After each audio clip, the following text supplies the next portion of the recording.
باغا نكون ميك اب ارتيست وما عندي حتى لغه. الوغ هاد التساؤل هذا، حنا لي ميك اب ارتيست مهم داكشي الاخر تكون اجتهاد شخصي. يعني اللغات هذا حنا المهم يديك شنو تتخرج، تكوني فاهمه المجال ديالك، حيت فاش تكوني في شي بروجي تيشرحوا لك تقول لك شنو بغينا، ما خصهمش يفيريفيو موراك.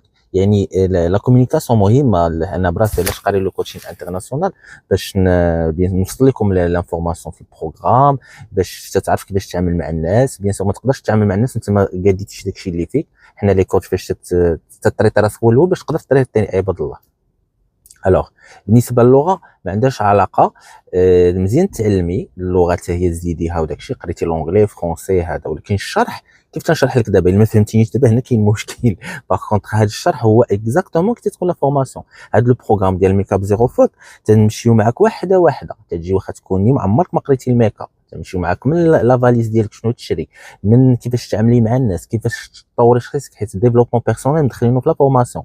كيفاش تتعامل مع الناس، كل واحد وشخصيته، كل واحد وكي داير، وكيفاش تجيري ليكيب، كيفاش اي حاجه طيح لك على بالك داخله في البروغرام.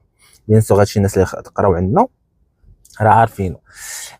بالنسبه للغه فرونسي اونغلي داكشي الاخر، زعما تعلمتيه مزيان، حيت تقدري مثلا خرجتي لبرا راه غادي تحتاجي اللغه باش مع من تهضري.